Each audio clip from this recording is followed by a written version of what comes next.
Kesorotan lain, saudara, teknologi baru kini mulai diperkenalkan Bandara Soekarno-Hatta. Robot bernama Dilo akan berkeliling di Terminal 3, memberi informasi soal jadwal penerbangan hingga mengisi uang elektronik.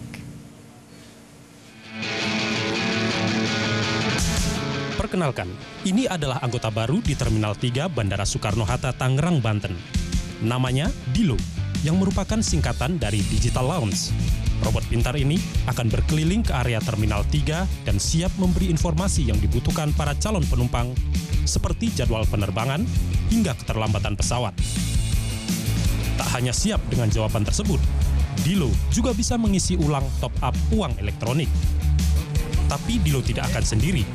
Tetap ada petugas yang memantau jika Dilo tak bisa memberikan jawaban kepada calon penumpang. Petugas customer service-nya jadi kita batasin.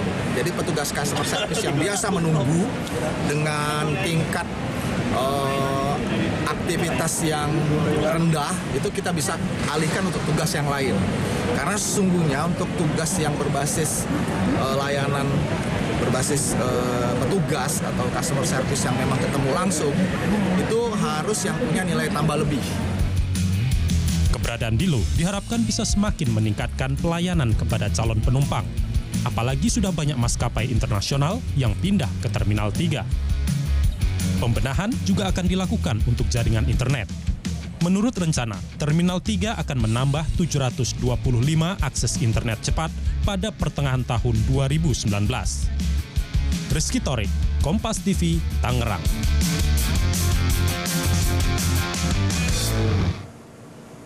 Wow, ini menarik ya kalau misalnya kita ke Bandara Soekarno-Hatta, kita bisa bertemu dengan Dilo untuk dapat banyak informasi-informasi. Betul, memudahkan calon penumpang apabila di bandara terlalu banyak ataupun chaos, bisa membantu begitu calon penumpang ya. Benar sekali. Dan saudara, informasi tadi sekaligus menutup kebersamaan kita di Kompas Pagi untuk hari ini. Saya Niluh Puspa. Dan saya Yan Rahman pamit undur diri. Terima kasih atas kebersamaan Anda. Selamat berakhir pekan dan sampai jumpa.